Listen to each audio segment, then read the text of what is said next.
Greetings. This is Adam Rafferty, and in this lesson series, I'm going to teach you how I play and how you can play my arrangement of the great Beatles tune, She Loves You. And I grew up on the Beatles. That was really the first stuff I played on the guitar ever.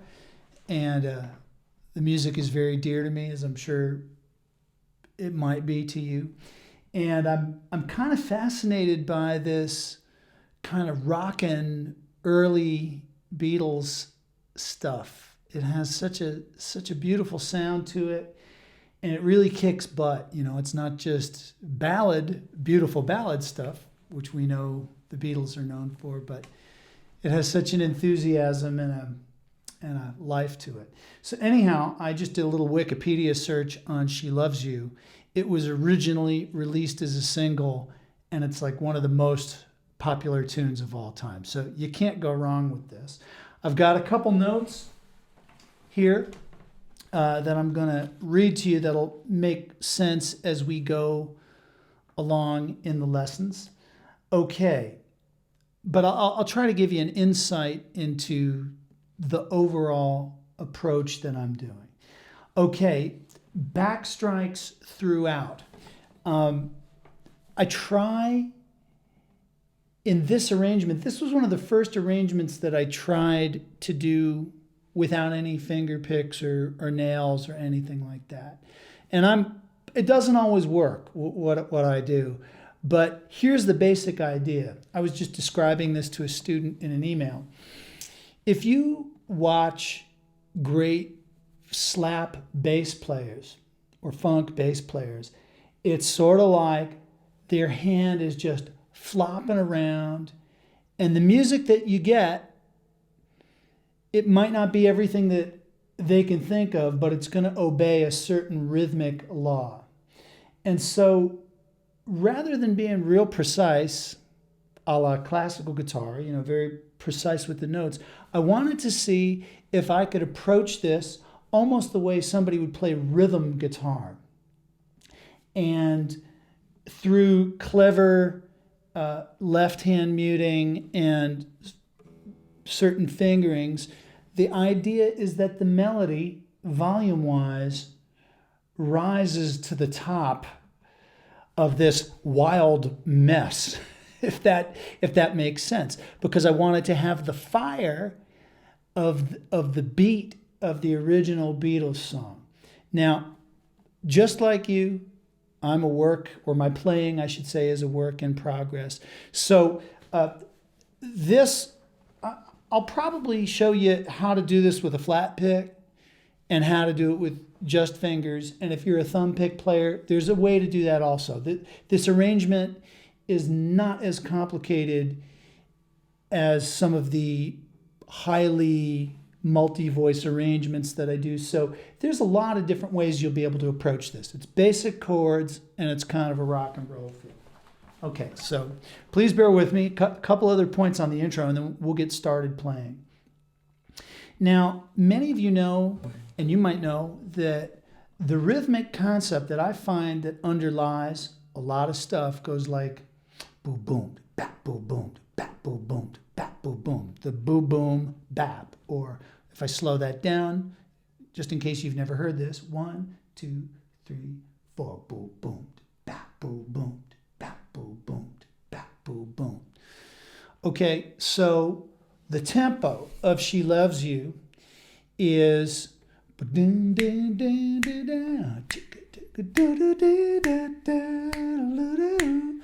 and if you have a bare thumb, or with my bare thumb, I find it very hard to articulate boom, boom, boom, boom, boom, boom, boom, boom, because I can't really get the attack fast enough. So what I do is I tie some of those notes together. I go like boom, boom, boom, boom, chicka, bang, bang, chicka, boom, boom.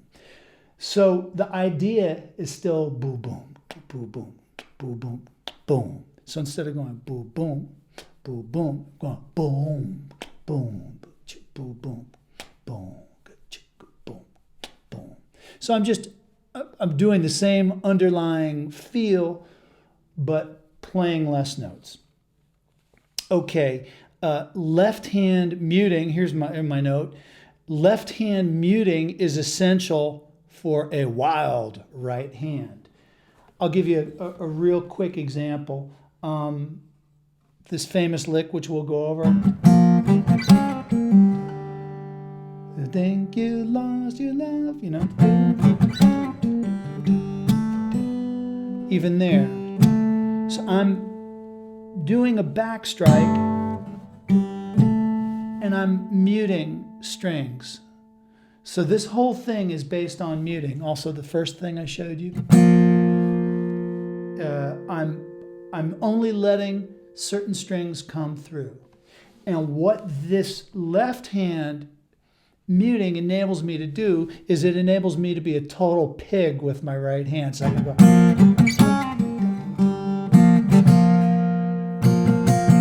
And just so you get an idea of technically what I'm doing, let's even though it's the intro, let's go to the cams. Now, sometimes when I play with just flesh, my wrist arches a little too high, and I'm trying to watch that. But the idea is this. Take a look at my index and thumb. It's almost as if I was holding a flat pick. So if I was holding a flat pick, there's a flat pick, it would look like this, right?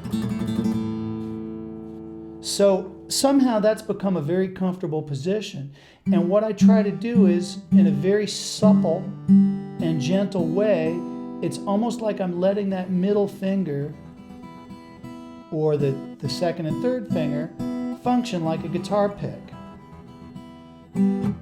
So if I go, see? So I'm getting the back strike there and a little bit of a click here. Okay.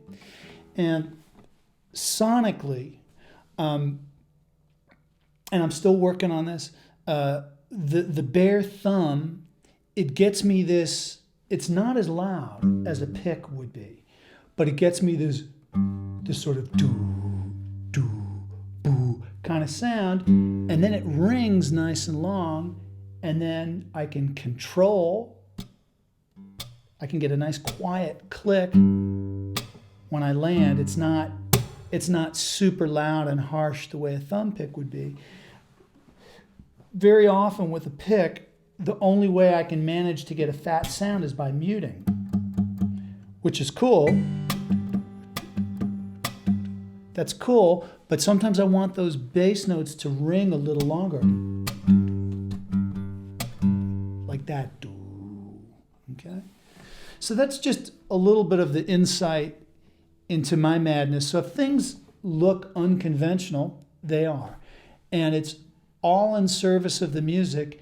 It's all because I want to try to get it as much as possible to sound like that original Beatles recording, rather than just be a version of the tune that fits a guitar technique. I'm trying to make the guitar technique reveal what that music should sound like. Okay, end of speech. Let's start with lesson 1, and we will go to the intro of She Loves You. All right.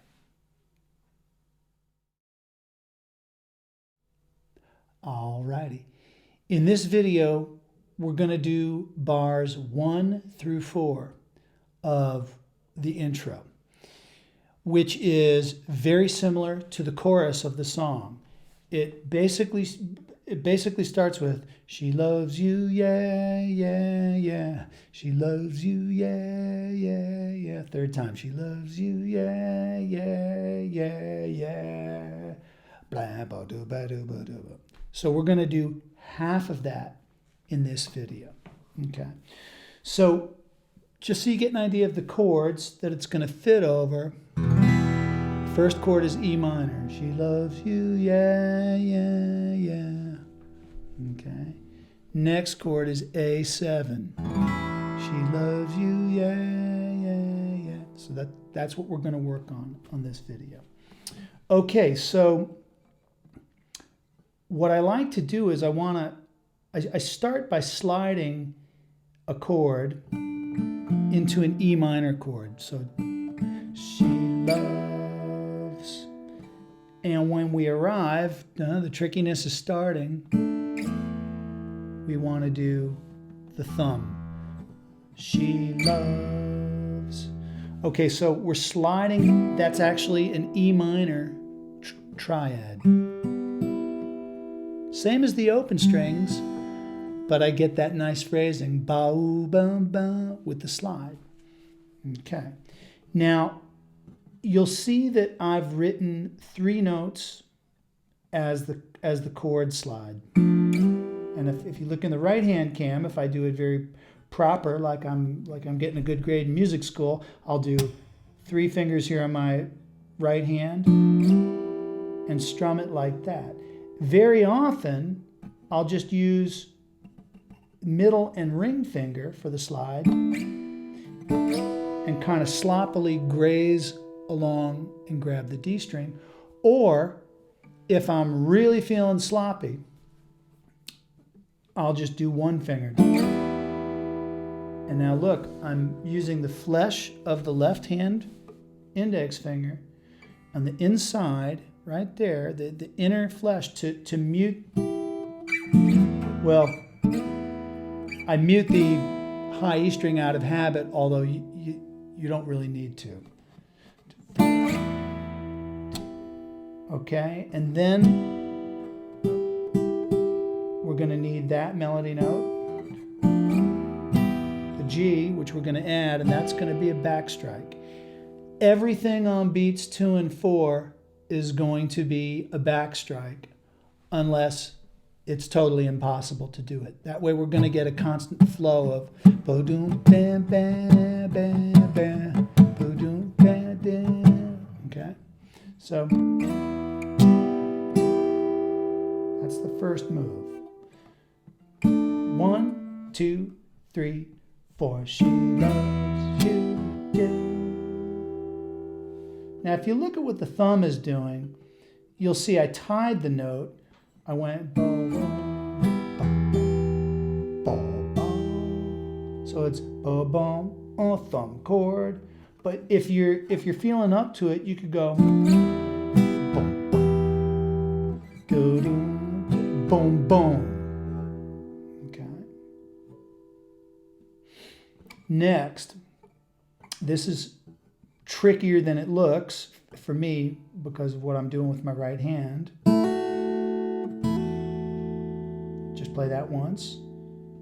And that should read open strings. There's a mistake in the tabs, which I will hopefully have fixed by the time I produce this video. So,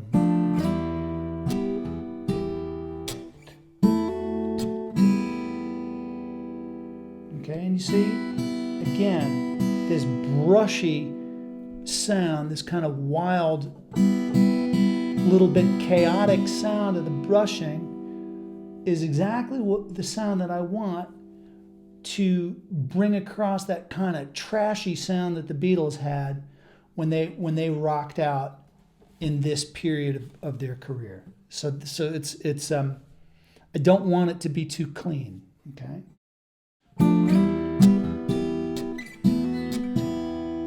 Okay. Next, we're gonna finger an A7 chord with the first and second finger, except I use my pinky here, and we've got to carefully plant 2 fingers on the top 2 strings at the same time. It happens to be easier for me if I do it with my middle and my ring finger, but for you, if index and middle is easier, that's fine. Remember, you please do this so you are comfortable with how you play it. Okay? Next, it's going to be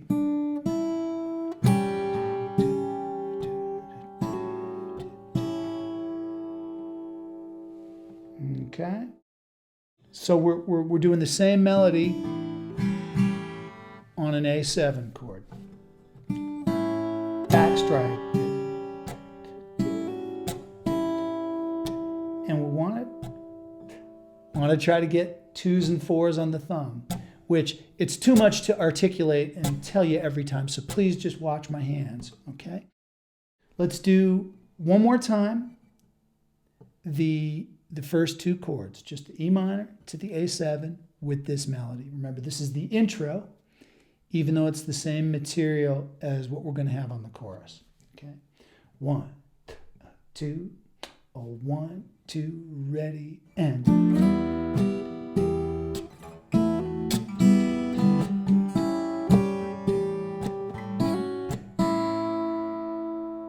Okay.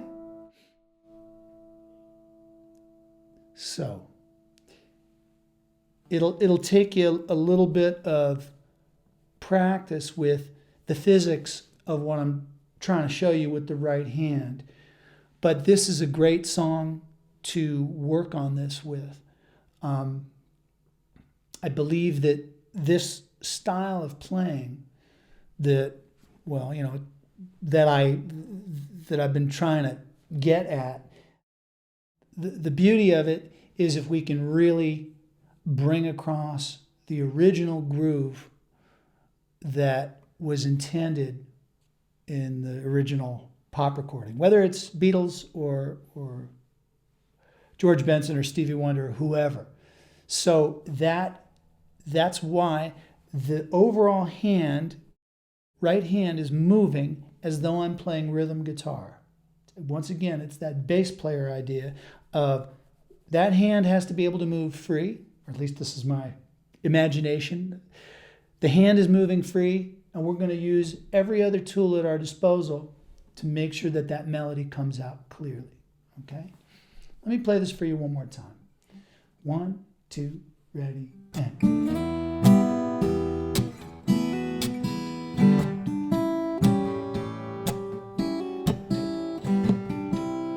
Oops, we're not supposed to go that far. That's coming in the next. It's coming in the next one. We stop on the A7.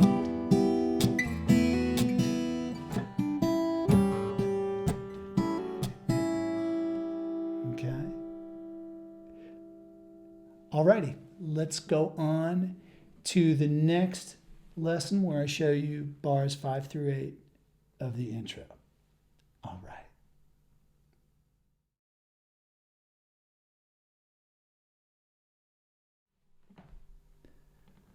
Alrighty, we are at bars 5 through 8 of the intro.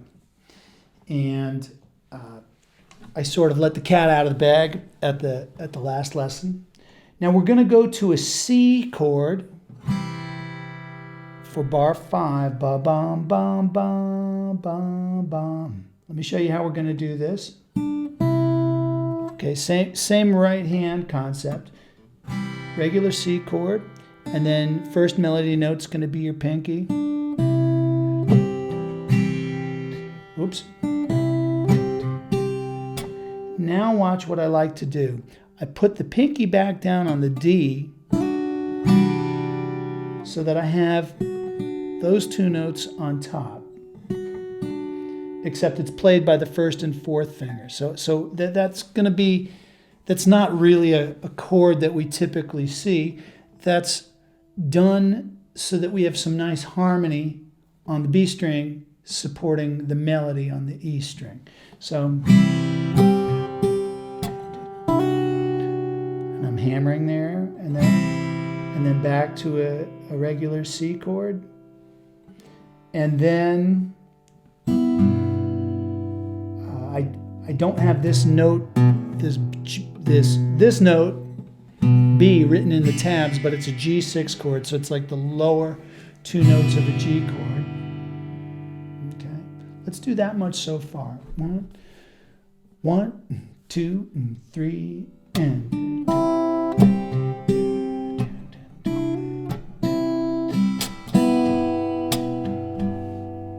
Okay, now this was actually kind of tricky to figure out. Okay, we're going to do third and fourth finger on the third fret, and we're going to mute everything behind it so that we can strum like a pig with the right hand. Almost sounds like Smoke on the Water. Okay? So when I come up how do I do this when I do it in time? I lift everything off and kind of just rake up with my thumb. So if you get more than just the open third and fourth string, that's fine. It can be a little dirty. It's no problem. This piece really makes sense when you give it the gas and give it the fire. It just doesn't make sense if it's played too delicately. Of course, we need to learn it that way, though. Okay. Then, okay, I haven't written in the slur and the tabs. I got to remember to do that. But you're going to slide from the 6th fret to the 5th fret. Then, first finger on the 3rd fret. Should only be the 3rd string. And then a D string.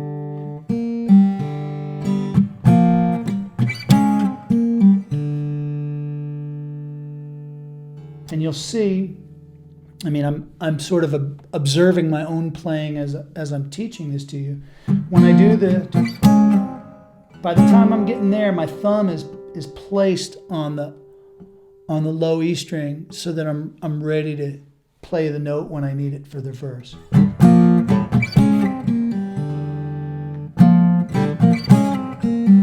Maybe I should count that in rhythm for you so you hear where it falls, okay? 1 and 2 and 3 and 4. So it comes in on the and 4. 1, 2, 3, 4. Bang, bo, do, bang, go, don, go. Okay? Let's do that riff one more time. 1, 2, ready, and.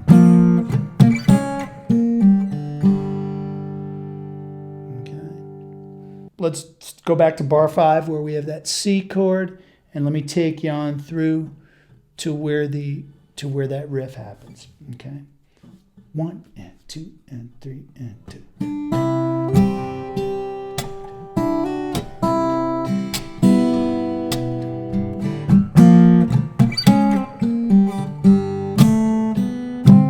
And then we're going to be in the verse at that point.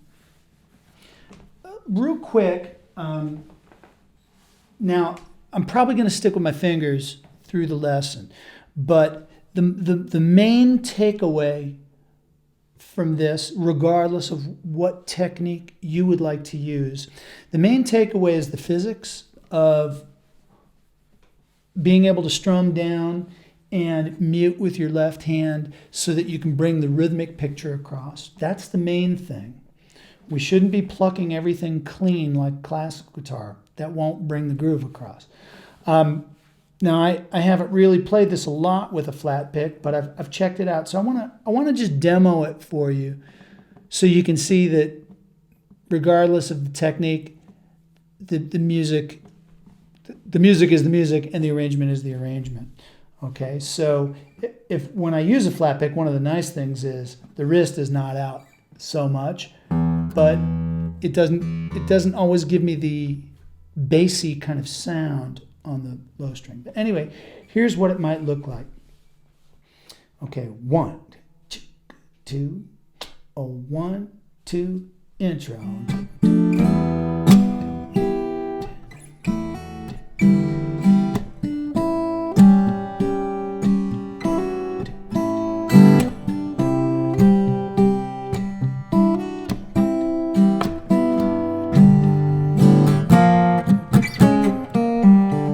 So, as you can see, a flat pick is really nice for when you want to get nasty on the strings, or if you have some single notes on bass strings. They'll come through clear with a flat pick.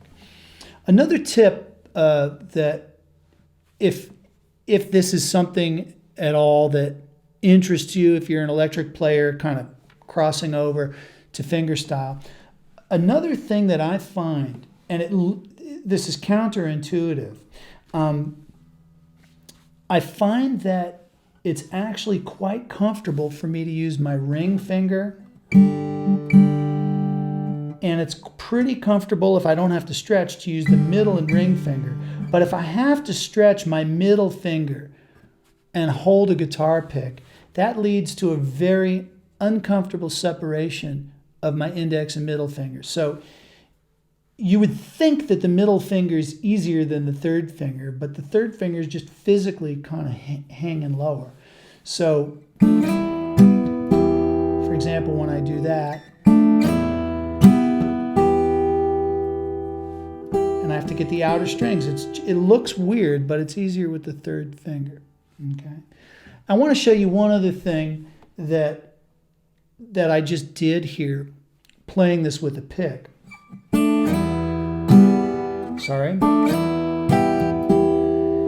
I'm using my third finger over here to mute the A string. So my radar is constantly up for string muting. Okay. I know I'm speaking quite a lot on this lesson, but I want to give you the insights rather than just teach you the notes.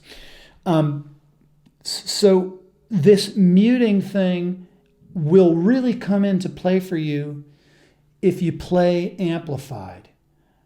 So you want to, at every point in the piece, I suggest take responsibility for which string is ringing and take responsibility for which strings are not ringing. That's really important. The more you get into playing situations where you might be amplified, or if you want to record this, it's real easy for strings to ring out of control, especially if you're doing crazy stuff with your right hand. Okay. One more time, I'll do this intro without the pick this time. Okay. 1, 2, ready, and.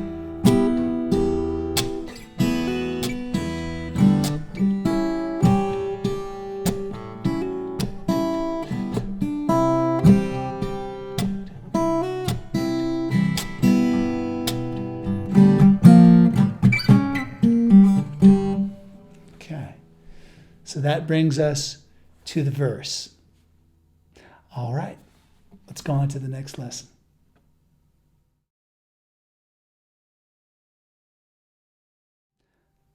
All righty.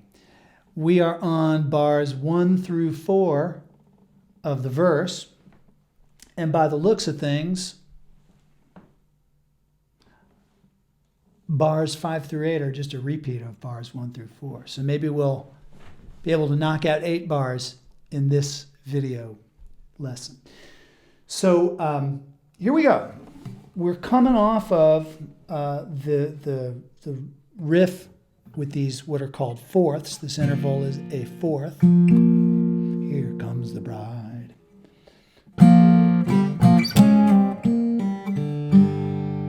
Okay, so on beat 1, we have a bass G and a G string. And now what I like to do is I do a chip with the thumb, chip, and a hammer-on simultaneously. So the bum, bum, bum, bum. That's one way to do it. And what that enables me to do is when I come down with the chip, one of the things I'm trying to develop is to get a finger directly in place. So on the next string that it has to play. Okay. You could also do a back strike if you want. But see, I usually want to be sure that my finger is placed for the next note that it needs. Either one can work. Okay. Okay. Think you must. And then I go boom, boom. Think you. Sorry, I didn't hold the G. So you see how I'm hitting the bass note before the B? That would be the first boo of a boo boom. Okay. Boom. Boom. And that's where I'm abbreviating that bass pattern and not playing the second bass note. And it's okay because we've got movement up in the melody. So we're going boo dun dun boo bam.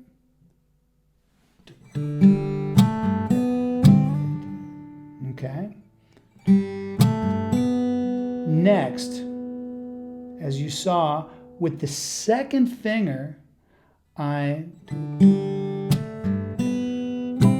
backstrike, I'm muting everything, and I slide up to the 3rd fret. You think you lost your love. It adds a nice little lyrical thing to get us into that D note, the slide. Except we're going to need the second finger to do it, and it's uncommon to play the second finger in the 1st fret because we're going to need to be set up for the next chord,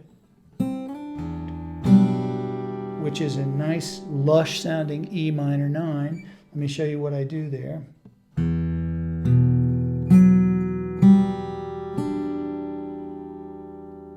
Okay.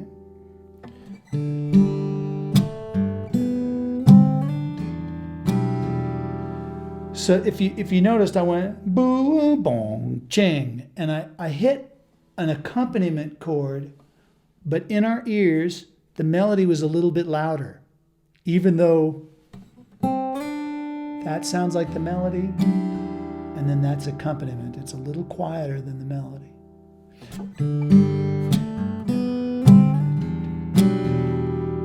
Okay, moving right along. This is tricky. You want to get the 3rd and 2nd finger placed, or the 1st and 2nd finger placed on the top 2 strings. Watch what we're going to do. Pinky on the left hand goes down. We're going to turn this into a B minor bar chord, except you're going to go. So watch what I did there. And then we're going to pluck. We're actually hammering the bar on. Okay? Is that how I do it?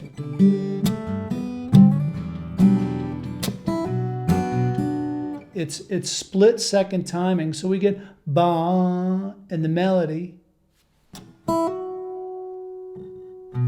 then the bass note is ready. Wow, I didn't think it was this complicated. So, you need low action on your guitar to do this.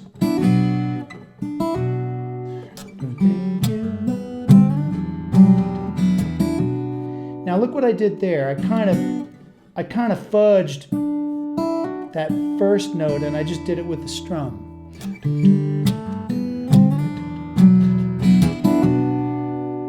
And that's fine, because it's trashy and it brings the song across. And it's trashy and strummy. Sounds like Ringo's drumming. Now this is particularly tricky, what happens after that. I try to lift a little bit.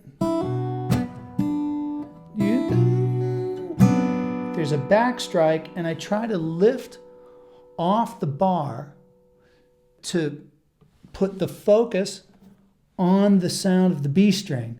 Ba-da-da.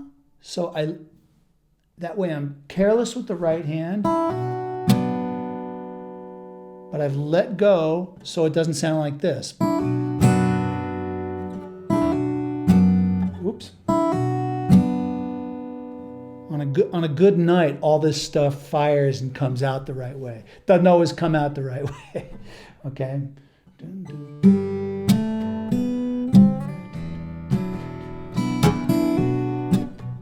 And you just need a little lift off that melody note while you strum.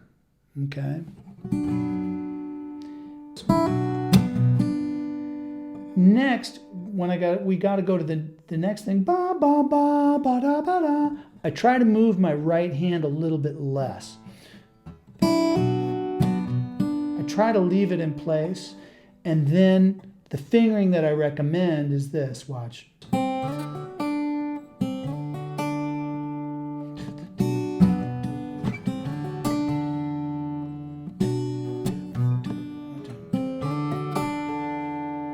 Okay, so I'm sliding and hammering onto the 7th fret. That may be tricky for you, if that's not possible for you to stretch, because I got big hands, you could do something like, okay. Now the fingering that I've been doing on this, it's that, with the C up on the third string. And I'll tell you, with just the flesh in my right hand, it's hard to bring melody notes out on a G string. I've recently trying to work the brighter, louder B string into that melody position on the C. Okay, so let's do the verse real slow up to this point. Okay, 1, 2, 1, 2, ready, and.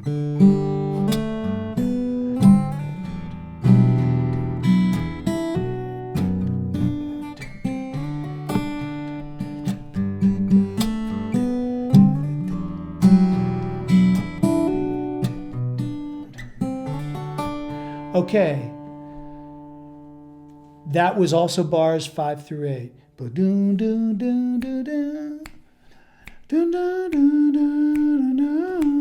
And then I sometimes vary. I go, I vary it a little bit. I got to check with the lyrics again, if that's correct. Okay, so how's about, well, we're at 10 minutes right now. So that's bars 1 through 8 of the verse. We got to bar 8, so that's cool. We didn't finish bar 8. It was one thing.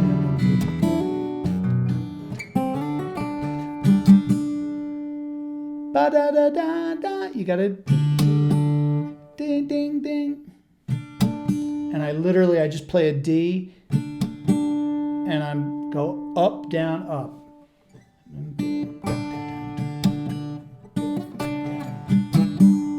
Except you're going to do that on your third finger. Don't worry, we'll cover this again in the next lesson. Okay, that's how we're going to get into the hook.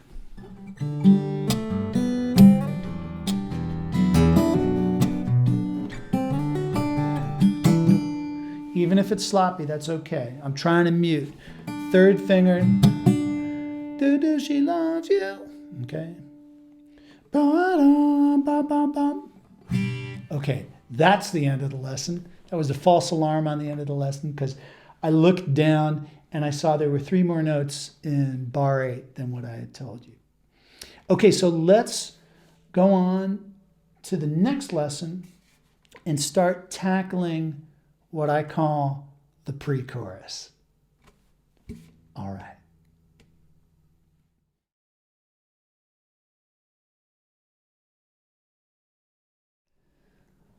All righty, we are back. And we are at the section that I simply call it the pre-chorus. You could also call it the second part of the verse. This is the section that goes, you know she loves you, ba ba ba ba ba ba ba, we ba ba, loves you, and you know you should be glad. Ooh. Okay, so I'm calling that the pre-chorus for lack of a better term. Let's see if we can get through bars 1 through 4. And if we can go further, we will. Okay, so we're coming out of the verse.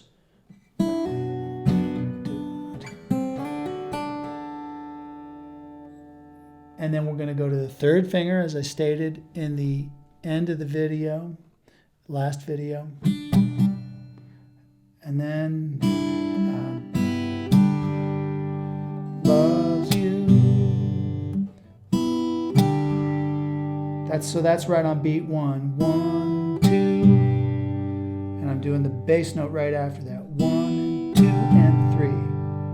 1, 2. Okay. Now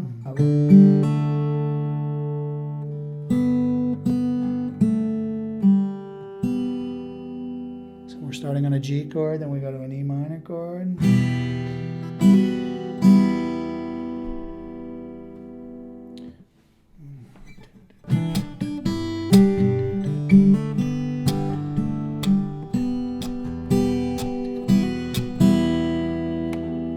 It sounds a little more together when I do it like I'm playing it, because it's actually very hard to slow all these motions down when they've been ingrained in my brain at a certain tempo. If you're using this technique, I find that with the backstrikes, you can actually listen to which finger gets the melody across the most clearly. In my case, when I have to get up to the E string, sometimes the back of my third finger gets the melody out a little bit. But that's got to be a backstrike. You know, she loves you on you. That's got to be ba ba. It's got to be a backstrike because it's on beat 2. Okay. Ba ba. Now that doesn't. I'm not worried about that being super accurate, because it's more important that we get the feel of the backstrike there, even if the melody note ba ba is murky in the middle of these chords. Okay.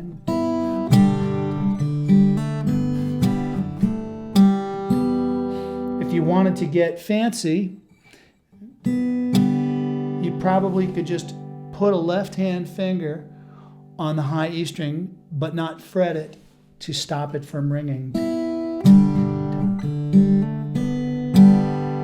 So I'm just placing my pinky so that the B is the most audible note. Okay? Okay, pull off, and then, or you could do 2 notes there, or you could.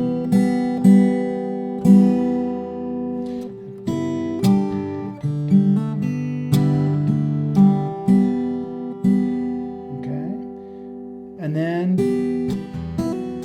the wee-dee-dee, that's a counter melody. So once again, even though we've hit the melody note right there, we want to pretend that note is still ringing, and then have a different color on those counter melody notes. Okay.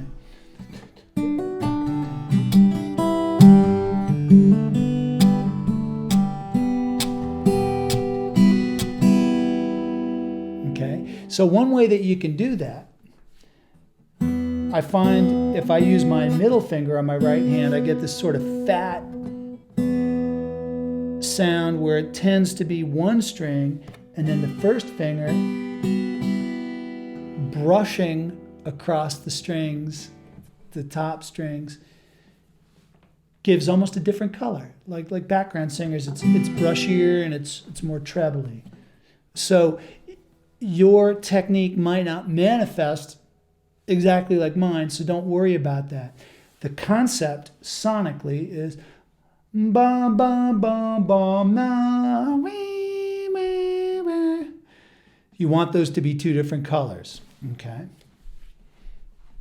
How about I play the verse up to this. I play the verse, and I'll play these first 4 bars of the pre-chorus for you. Okay. 1, 2, 3, and.